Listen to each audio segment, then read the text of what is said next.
Kicking, man. How about you, Camden? Sure. All right, my duck. Sweet, man. So, My duck. What a dick. Okay, are we ready? We're ready, Pops. Okay, well, there's a Texan riding out in the range, and he's going along, and he comes upon this rattlesnake. He pulls his 6-gun out. Snake says, "Wait, Mr. Texan, don't shoot me. I'll grant you 3 wishes." Texan thinks, what the heck have I got to lose? Okay, I won't shoot you. Snake says, "What's your first wish?" "Wish that I ride back to the ranch house and the first floor is full of gold." "Granted." "What's your second wish?" "Wish that I run up the stairs and there's a pair of faucet majors laying fed bare naked waiting for me, begging for me." "Granted." He runs up the stairs. Oh no, the snake says, "What's your third wish?" He says, "I wish I'm hung like my horse." It's granted. So he gallops back to the ranch house. Sure as shit, the first floor is full of gold. Runs up the stairs, there's spare faucet majors bare naked, laying in the bed just begging for him. He pulls down his drawer and he goes, "Oh my God, I was riding Maud instead of Claude." Waka waka. Another man just went through a very, very bitter divorce. And his wife has done everything imaginable. As a matter of fact, ironically enough, this guy's name was Kevin. And he was very bitter. But he got what few things she threw out on him when she kicked him out of the house. And there was a strange looking goblet. And when he got back to his car, he didn't have a place to stay. He opened it, and out comes this genie with the smoke. And it's like, "Oh, it's your lucky day." He says, "I'll grant you 3 wishes. But yeah, this is a unique thing because this vase originally belonged to your wife's great-great-grandmother. And any wish I give you, your wife is going to get double." Oh, Christ. "Well, what's your first wish?" He says, "Well, I like a 100-acre ranch, fully stocked, with all the hands to run it for me." "Granted," but he says, "you realize your wife is going to get 200 acres and twice the opportunity." Yeah, okay. "What's your third wish?" "Well," he says, "I'd like to have $1 million in the bank to back up a good life for the rest of myself and my kids." "Granted, but your wife will get $2 million. And what's your third wish?" "I'll tell you what," he says, "I want you to beat me with within a half an inch of my life, and then let me have the rest of my life to live." Beat me half, kill me halfway, and then let me live. "Granted." You get the drift? Yeah, we get the drift, man. Okay. Kind of. I didn't get it. Kevin would appreciate that more than you two. Because whatever he got, he wanted to get beaten. His wife got double. Inches of his death. So his wife would have got double. She would have been beaten to death. Oh, I get it. Okay, another one of guys walking along the Gulf. By the mangroves? Wait, did he fall off the bridge? On the beach at the Gulf. I'm not going to tell you where because it's kind of a private place. And he sees this object there on the edge of the water. And he goes, and it's the most ugliest old, raggedy, smelly, senile broad he's ever seen in his life. And he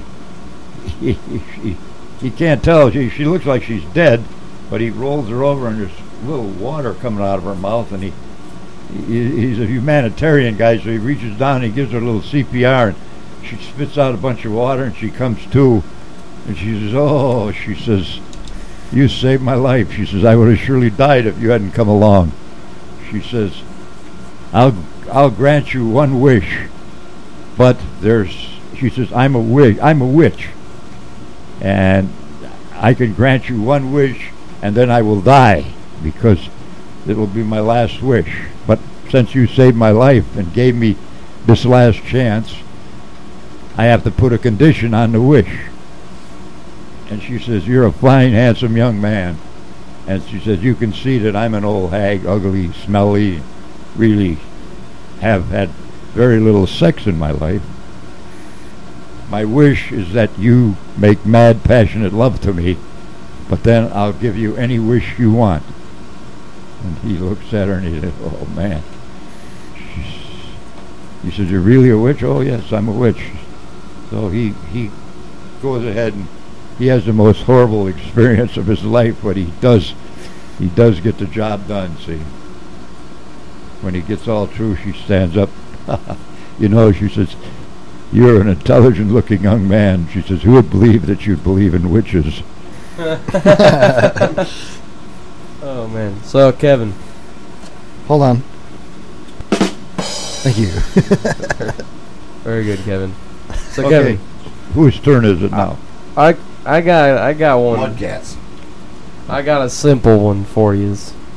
So, there's a family of moles. There's a papa mole and a mama mole and a little baby mole, and they're hibernating for the winter, you know. And the first day of spring rolls around, and Papa Bear rolls out of bed and he stretches, and he's like, "Oh yeah, first day of spring." And he comes up and he pokes his head out of the little mole hole, and he takes a big sniff of air, and he's like, I smell fresh cut grass." And the mama mole, she rolls out of bed and she comes up there and she's like, I want to get me some of that spring air, you know. So she gets up there and she smells around and she goes, "Oh man, I smell the flowers blooming right now." And the little baby mole, he's like, "Oh man, that sounds great. I want to go get me some of that." So he tries to wedge up between his parents that are already up there, and he takes him a big old whiff and he goes, "Oh man, I should have stayed in bed. I don't smell nothing but a bunch of mole asses." Very good. Okay. Okay, Kevin. All right, I got one.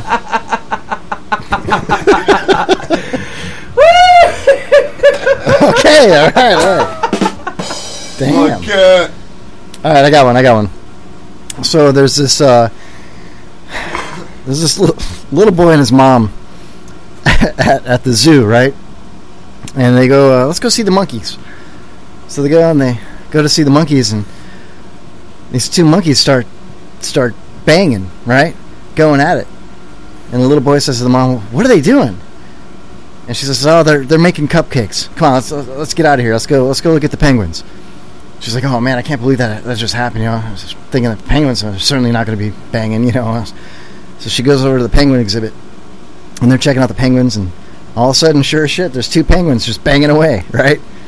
The little boy looks up at the mom and says, "What are they doing, Mom?" She goes, they're making cupcakes again. That's how the penguins make cupcakes. So let's go check out the polar bears." So they take off and they go to the polar bear exhibit. She's thinking that there's no way that there's going to be two polar bears. Most zoos only have one polar bear. It's sure, you know, it should be safe for the kid. They get there, sure as shit, there's two polar bears, and they start banging away, you know. And the little boy looks at the mommy and says, "What are they doing? Are they making cupcakes?" And the mom's like, "Oh my god, yeah, everybody's making cupcakes today. Let's go check out the lions and tigers." So they go to the big cat exhibit. Sure as shit, there's two lions right there going at it. The lioness banging away, man, and they're loud, roar, going at it, right? The little boy's like, "Mommy, what are they doing?" "Shaw, they're making cupcakes. Let's go." So they leave, you know. And the mom's like, "I can't believe this, man. This is what kind of dumb luck is this?" So they go home, and they tuck the little boy into bed, and he's sleeping, and the mom and the dad are on the couch. They start watching a porno flick, and they start banging away. The next morning, the little boy comes over and says, "Hey, Mom, I saw you and Dad on the couch last night making cupcakes." And the mom's like so embarrassed, like, "Holy crap." And he goes, "Yeah, and I licked the icing off the couch." Thank you. Okay, Jay, that made it easy for you. Oh, that was freaking horrible. All right, well, mine's not so much a joke, but more of a comparison of a story of a true time when Mudcat and KWOW here and I were hanging around. We were way down in South Florida, and we were like just camping out, trekking through the forest and stuff. And all of a sudden, this big Indian came up, feathers on his head, 2 hatchets, a hatchet in each hand, and he looked at us all and he's like, "You white men, everyone's dick must reach 16 inches or I'll scalp you all right now." And I'm just like, it was a scary moment. You remember it, Kevin, right, Kim? I was there. And Yeah. so I was the only one that survived. So I whipped out my penis. It was 8 inches. So Camden whips out his penis, 6 inches. Kevin whipped out his penis, 2 inches. Bam, we made it. We were right there at 16 inches. The Indian did not scalp us that day. I was like, "Thank you, warrior." I was trying to be polite and nice to him, and he left. So I got done. I was like, "God damn, I'm really glad I had 8 inches." Camden's like, "I'm glad I had 6 inches." Kevin was like, "I'm glad I had a hard-on." Wow. That was pretty funny. All right. Pops, you got another one? Sure. That was great. Geez, I had this. You tell another one. All right. So Kevin, so there's this guy, and he has an issue that has been occurring since he was very young, and his issue is he has this massive dick, and it is so massive that for whatever reason, it makes him yell all the time. It physically, like, he can't help it. He has to yell just because his dick is so big, and so he finally goes to the doctor, and he's like, "Doc, come on, you gotta help me, man. I'm scaring I can't keep a girlfriend because I keep scaring him away because I'm yelling all the time, and I'm scaring my family. No one wants to be around me. You gotta help it out." So the doctor is like, "All right, we'll see what we can do." So he goes into surgery, and he comes out, and he's all soft-spoken. He's like, "Wow, man, Doc, thanks so much. This is gonna change my life forever. But can I ask you a question? What did you do with the rest of my dick?" And the doctor goes, "I threw it away." You get it? Because he yelled, and the guy's dick was so big. Yeah. Dude, it made that him was yell. fucking horrible, man. Okay. You get a wah, wah, wah, wah. Tractor salesman. That was a great joke. Tractor It was salesman. good. It was good. Tractor salesman goes up to the farmhouse, knocks on the door, and this little 8-year-old kid comes out. He says, "What do you want?" And he says, "Oh, is your dad here?" "No, he's not here." Well, he says, I'd like to tell you expect him back." He says, "I don't know when he'll be back." He says, "Well, I'm with the tractor company," and he says, "I'm here to talk to him about selling him a tractor." Kid says, "Oh shit," he says, "we don't need no tractors." "What do you mean?" He says, "I've won all the tractors we'll ever need." He says, tractor says, "You won tractor?" "Yeah." He says, "Come on." He takes him out in the backyard, and there's 25 tractors lined up, all brand new, shiny, all makes and models. He says, "You won these?" "Yeah." "So how did you do it?" He says, "Well, it's easy." "What do you mean easy?" He said, "Well," he said, "I just bet smart-ass tractor salesmen like you, my choice of tractor against their choice of tractor, I bet them that they couldn't do anything I could do." He says, "Really?" And he looks at him. "Are you serious?" "Yeah." He says, "Will you give me the same bet?" Kid says, "Sure." So he says, "Okay." So he says, "Okay, let's go." And the kid starts running around the house. Tractor salesman takes off after him. 3 times around the house, and this kid's 25-year-old sister is there standing on the porch. She's really nice looking. The next time around, she's standing there bare ass naked. Come around again, and she's running after her brother, and the old tractor salesman, he takes off after her. They run around 2 more times, and tractor salesman's right on her ass. And 3rd time around, the little kid's there, and he's got his dick wrapped around his finger. Tractor salesman looked at him. He says, "Okay, kid, what do you want, gasoline or diesel?" Jesus Christ. All right, the whole joke hour isn't really working out that well, man. Wait, I don't think the idea was to make the whole hour jokes. I'm thinking No, about. I'm just thinking that freaking jokes just. I don't know. I don't think jokes like that just go over well. Let's get a little.